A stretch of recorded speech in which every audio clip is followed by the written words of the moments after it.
Assalamualaikum warahmatullahi wabarakatuh.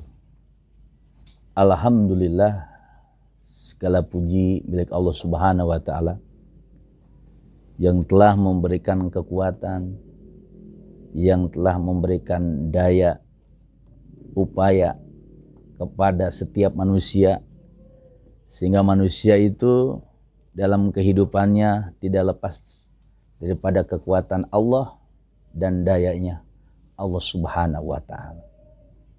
Jamaah Zakatorik yang dimuliakan oleh Allah Subhanahu wa Ta'ala, di mana umat Islam seluruh dunia ketika sudah melaksanakan sebulan penuh, yaitu melakukan puasa, maka ada di situ yang disebut Id atau hari raya Idul Fitri. Id itu artinya kembali. Ada ya'idu id, kembali. Jadi itu masdar.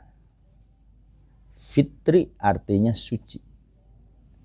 Kembali kepada kesucian atau kembali kepada asli diri manusia itu.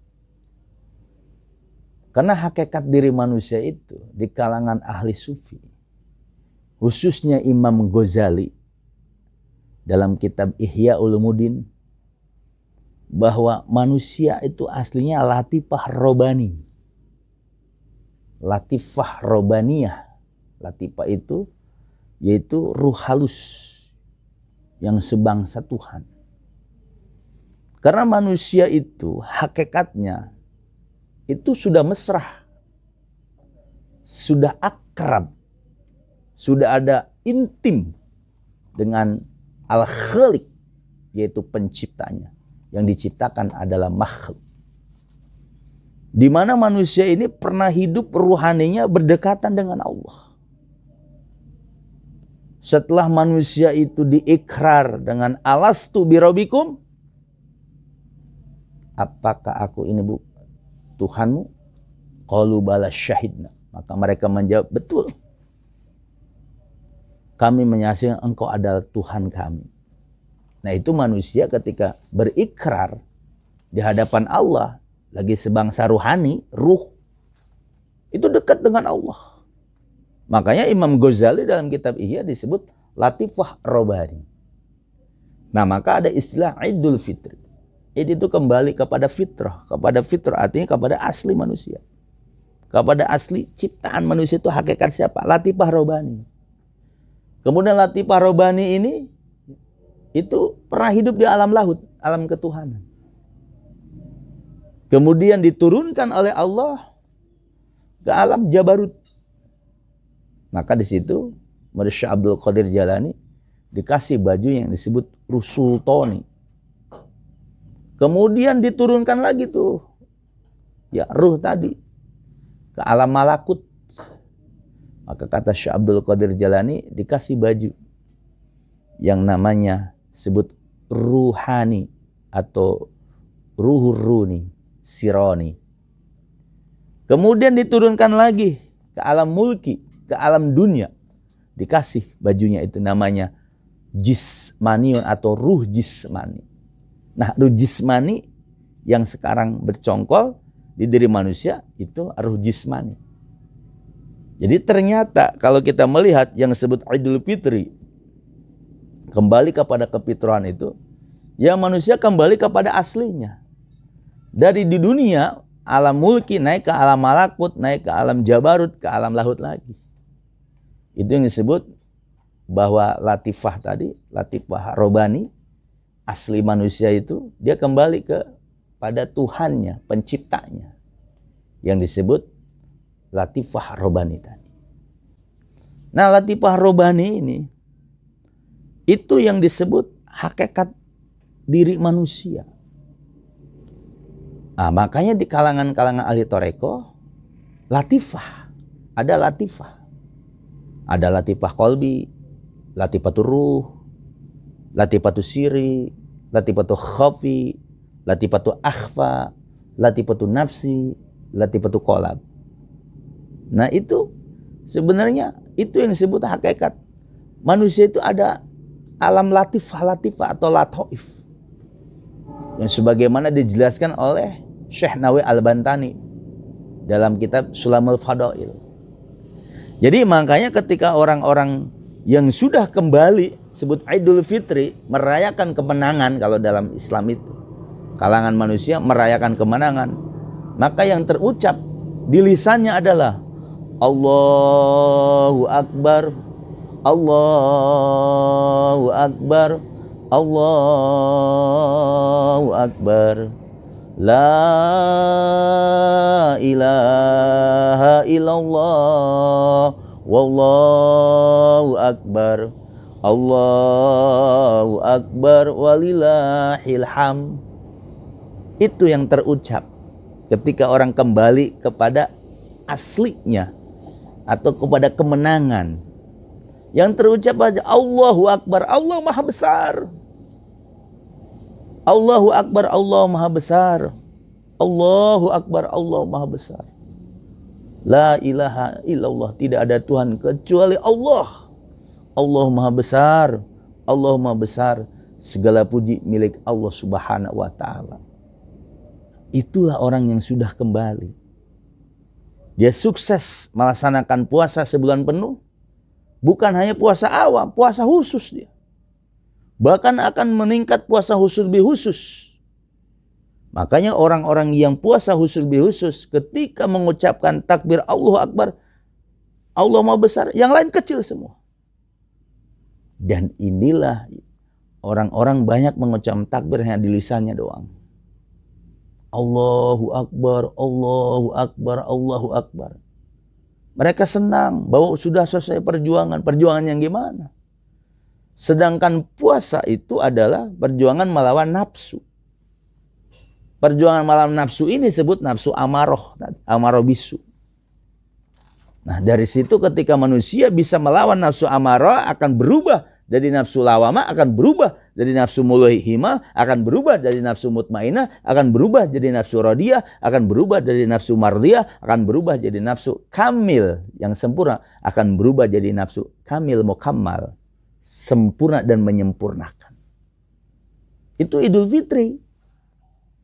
Makanya ketika mengucapkan takbir tadi, sering kita merasa sedih. Apalagi yang punya kampung, ingat kampung halamannya. Ketika ada takbir dikumandangkan, selesainya puasa sebulan penuh. Bukan hanya manusia yang sedih ternyata. Dalam suatu riwayat, malaikat, langit, bumi pun ikut bersedih, ikut nangis. Kenapa? Ramadan yang sangat suci ini sudah pulang. Bahkan riwayat-riwayat ya, orang-orang terdahulu, ya, karuhun itu, ketika di awal Ramadan dia datang ke rumah kita nih, ke rumah keluarganya masing-masing. Dia ikut merasakan bagaimana buka puasa, ikut merasakan bagaimana sahurnya. Itu orang-orang karun kita atau orang-orang tua kita yang sudah meninggal. Itu pada datang. Makanya ada istilah sebelum yang namanya puasa ada bulan ruahan. Nah ruahan itu artinya apa? Ruh. Yas'alunaka 'anir ruh, qul ruh min amri rabbi. Itu ruahan. Jadi di sebelum bulan puasa itu disambut dengan ruahan. Bulan Sya'ban itu ruah sebutnya. Akhirnya banyak yang bersih-bersih makamnya. Ya kan rumahnya. Kenapa? Di bulan ruah itu sebelum puasa itu para arwah-arwah orang-orang tua kita yang sudah pada tiada itu diizinkan oleh Allah untuk bisa ke rumah keluarga-keluarganya. Makanya ketika menjelang akhir daripada bulan Ramadan, malah waktu asar, itu mulai terdengar takbir misalnya. Itu ada takbir gitu, Allahu Akbar, Allahu Akbar, Allahu Akbar. La ilaha illallah, Wallahu Akbar, Allahu Akbar, walillahil hamd. Ikut sedih. Kenapa? Karena arwah atau ruh-ruh orang tua kita yang sebulan penuh ikut bersama kita puasa, buka. Itu mereka akhirnya mau berpisah dengan keluarganya yang memang sudah beda alam.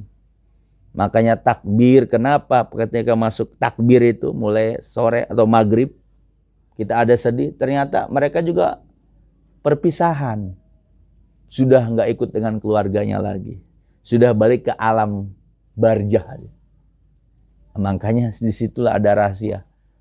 Orang-orang tua dulu dengan dalil yas'alunaka aniru kuliru min amri robi wa ma utitu minal ilmi ila qalila. Mereka itu bertanya tentang ruh, maka katakan ruh itu adalah alamul amri, alam gaib. Makanya tidak tahu tentang ilmu ini kecuali yang sedikit. Jadi hanya sedikit orang yang tahu tentang ilmu ruh. Makanya ulama-ulama terdahulu ketika takbiran itu menjajabkan ruh orang-orang tua itu untuk pulang ke alam barzahnya. Subhanallah. Bagi orang-orang yang sudah melaksanakan puasa sebulan penuh, dia akan seperti bayi dilahirkan dari ibunya, bersih, tidak ada dosa. Bahkan Rasulullah SAW, man shoma ramadana imanan wa ihtisaban ghufira lahu ma taqaddama min dzanbihi. Barang siapa yang puasa Ramadan karena iman kepada Allah, karena dia pengen mencari ridho Allah, maka dosa-dosa yang terdahulu diampuni. Masya Allah, luar biasa. Mudah-mudahan bagi yang merayakan Idul Fitri, ya, semoga Id ini adalah hari kebahagiaan, hari kemenangan. Makanya haram orang puasa di Idul Fitri, haram. Itu nggak boleh puasa. Jadi mentang-mentang dia udah kuat puasa sebulan penuh, pas Idul Fitri udah puasa. Sedangkan makanya Idul Fitri kenapa? Suka ada perayaan. Artinya merayakan kemenangan. Ada rendang, ada ulang kaling, ada ketupat, luar biasa itu.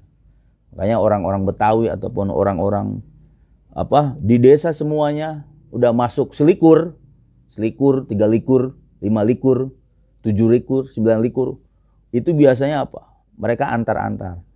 Jadi dari dagingnya diantarin ke saudaranya, nanti dibulak-balik, antar-antar. Merupakan menunjukkan bahwa ketika sudah dekat di akhir-akhir Ramadan ini, mereka melakukannya seperti itu untuk menyambut daripada Idul Fitri. Bahkan di kampung-kampung kalau seandainya Idul Fitri, mereka bikin obor dari bambu. Semua setiap pinggir rumah itu ada obornya. Dibikin hiasan-hiasan. Bahkan ada suara-suara bedug yang anak-anak muda itu menabuh bedug dengan gaya-gayanya. Menyambut apa? Menyambut kemenangan. Dan mudah-mudahan kita semua diterima puasa kita oleh Allah Subhanahu wa taala. Seandainya ada kekurangan-kekurangan dalam beribadah puasa, mudah-mudahan Allah sempurnakan ibadah kita. Wa tamim taksirona ya Allah, ya Allah. Ya Allah, sempurnakanlah taksir. Taksir itu kelalaian. Ya Allah, ya Allah, ya Allah. Birahmatika ya arhamar rahimin. Mudah-mudahan yang disampaikan Jakatorik dengan kultum sebulan penuh, kita terima kasih kepada tim Jakatorik dan kepada para jamaah semua. Mudah-mudahan kultum-kultum yang Jakatorik sampaikan bisa bermanfaat dan bisa membawa pencerahan. Kekurangan dan kelebihan itu wajar, setiap manusia pasti ada kekurangan dan kelebihan. Dan perlu ada kritik dan saran untuk bisa supaya dakwah Jakatorik ini memberikan yang terbaik, yang bermanfaat, menjadikan khususnya seluruh Indonesia atau seluruh dunia untuk bisa kebuka mata hatinya, untuk bisa memahami ada Islam secara syariat, ada Islam secara torekoh. Dan mudah-mudahan apapun yang dilakukan oleh Jakatorik mudah-mudahan diridhoi. Khususnya kita bersatu rahim secara rohani kepada guru-guru kita, kepada Syekh Abdul Rahman radhiyallahu an, kemudian kepada Syekh Abdul Khair Leo Jambu, kemudian kepada Syekh Solihun Benteng, ke Syekh Abdul Karim Tanar Banten, kepada Syekh Abdul Qadir Jalani, kemudian kepada guru-gurunya, yaitu kepada guru-guru Syekh Abdul Qadir Jailani dan guru-guru kita semua. Mudah-mudahan apapun yang dilakukan oleh Jakat Thoriq diberikan kemampuan untuk bisa berdakwah selalu, khususnya pendiri Torekoh Qadariyah wa Naqsabandiyah, yaitu Syekh Ahmad Khatib Sambas yang asal dari Kalimantan. Mudah-mudahan ilmu Torekoh yang disebarkan oleh Syekh Ahmad Khatib Sambas asli orang Indonesia ini, yang kemudian dimuat di dakwah, konten dakwah Jakat Thoriq ini, mudah-mudahan memberikan inspirasi dan pencerahan kepada seluruh umat Islam. Jadi segala sesuatu ada perbedaan versi ini, sebelum kita ambil makna dan hikmah di balik itu, bahwa berbeda itu belum tentu kita putus, tapi berbeda itu ada nanti ikhtilafu ummatir rahmah, bahwa perbedaan umatku adalah rahmat.